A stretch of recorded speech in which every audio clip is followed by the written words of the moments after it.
Acts chapter 9. But Saulo, yet breathing threatening and slaughter against the disciples of the Lord, went to the high priest, and asked of him letters to Damascus, to the synagogues, that if he found any that were of the way, whether men or women, he might bring them bound to Jerusalem. And as he journeyed, it was that he drew near to Damascus, and suddenly there shone round about him a light out of the sky, and he fell upon the earth, and heard a voice saying to him, Shaul, Shaul, why persecutest thou me? And he said, Who art thou, Lord? And he said, I am Yeshua, whom thou persecutest. But rise and enter into the city, and it shall be told thee what thou must do.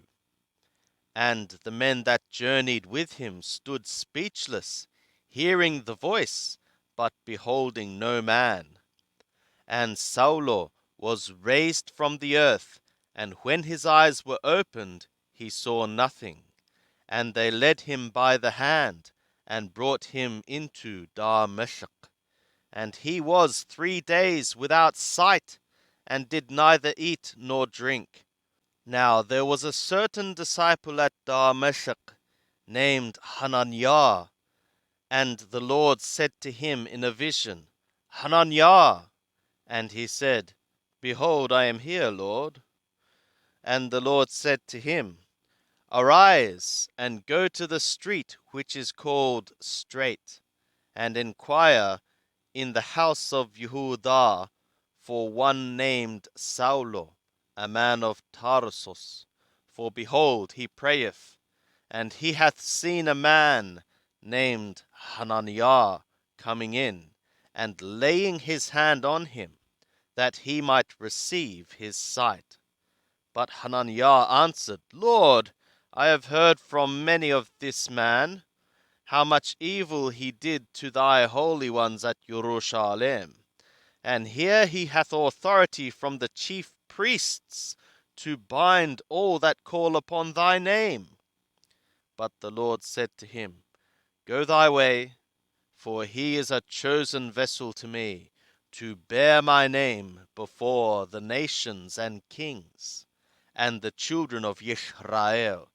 For I will show him as many things as it is being necessary for him to suffer for my name's sake.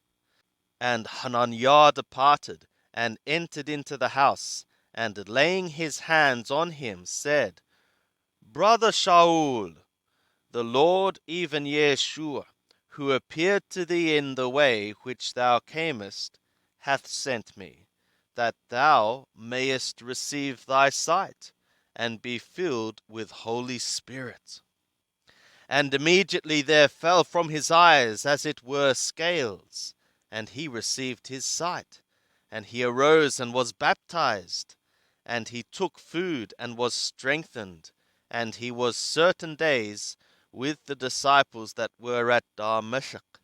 And immediately in the synagogues he proclaimed Yeshua, that he is the Son of the God.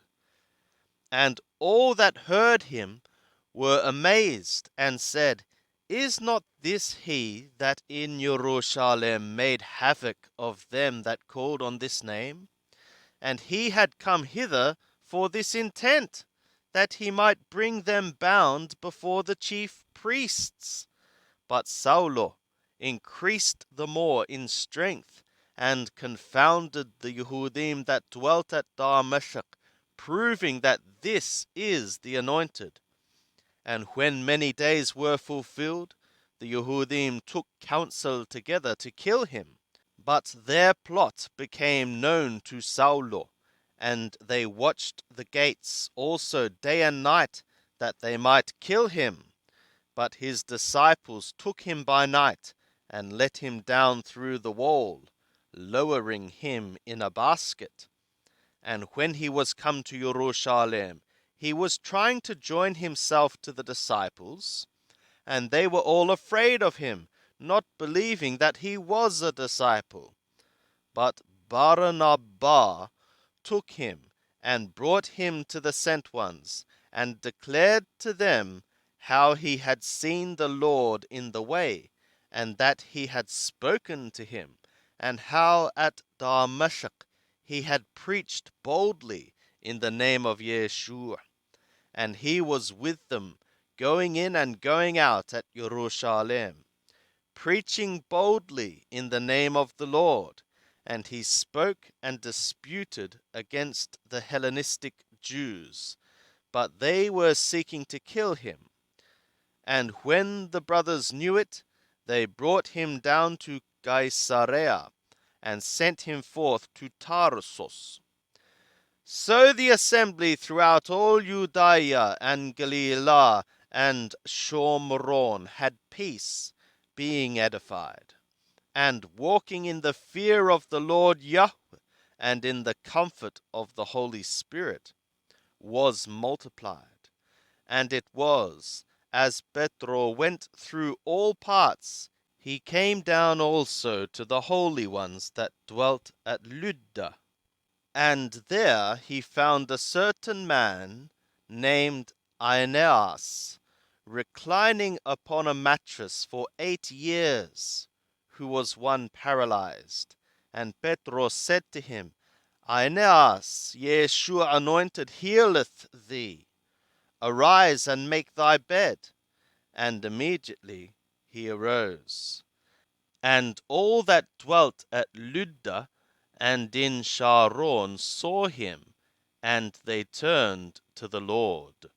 Now there was at Joppa a certain disciple named Tabitha, which is by interpretation called Dorcas.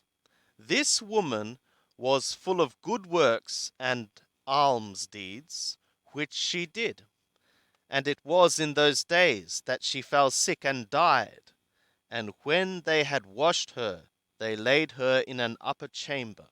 And as Lydda was near to Joppa, the disciples, hearing that Petro was there, sent 2 men to him, entreating him, Delay not to come on to us. And Petro arose and went with them. And when he was come, they brought him into the upper chamber. And all the widows stood by him weeping, and showing the coats and garments which Dorcas made, while she was with them. But Petro put them all forth, and kneeled down, and prayed. And turning to the body, he said, Tabitha, arise. And she opened her eyes, and when she saw Petro, she sat up. And he gave her his hand, and raised her up, and calling the holy ones and widows, he presented her alive. And it became known throughout all Joppa, and many believed on the Lord. And it was that he abode many days in Joppa with one Shimon, a tanner.